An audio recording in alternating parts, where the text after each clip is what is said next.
ప్రపంచం మారుతోంది, కాలం మారుతోంది. మన జీవితాన్ని సులభం చేయడానికి టెక్నాలజీ కొత్త మార్గాలు చూపిస్తోంది. ఒకప్పుడు మనుషులు ప్రపంచాన్ని వినేవారు, తర్వాత చూసే కాలం వచ్చింది. ఇప్పుడు చేతిలో పట్టుకునే కాలం వచ్చింది. ప్రపంచం దగ్గరైంది, సమాచారం వేగంగా చేరుతోంది. కానీ ఒక చిన్న ప్రశ్న మాత్రం మనల్ని ఆలోచింపచేస్తుంది. ప్రపంచం దగ్గరైందా, లేక మనుషులు ఒకరికొకరు దూరమయ్యారా?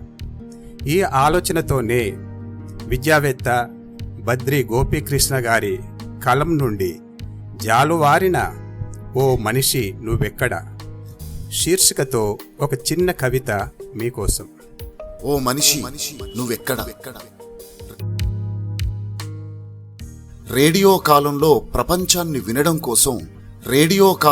ప్రపంచాన్ని వినడం కోసం ఒక్కచోట చేరిన జనాలు.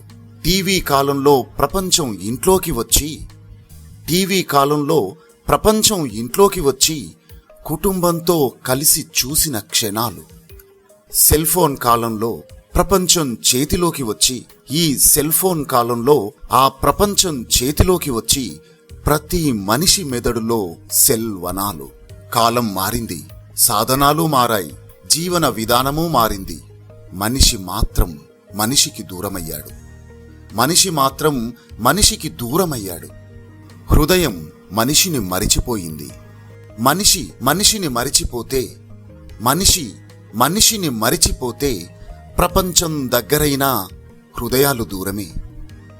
ఆ ప్రపంచం దగ్గరైనా హృదయాలు దూరమే. ఈ దోషం టెక్నాలజీదా? లోపం ఎక్కడా? వస్తువులోనా, మనిషిలోనా?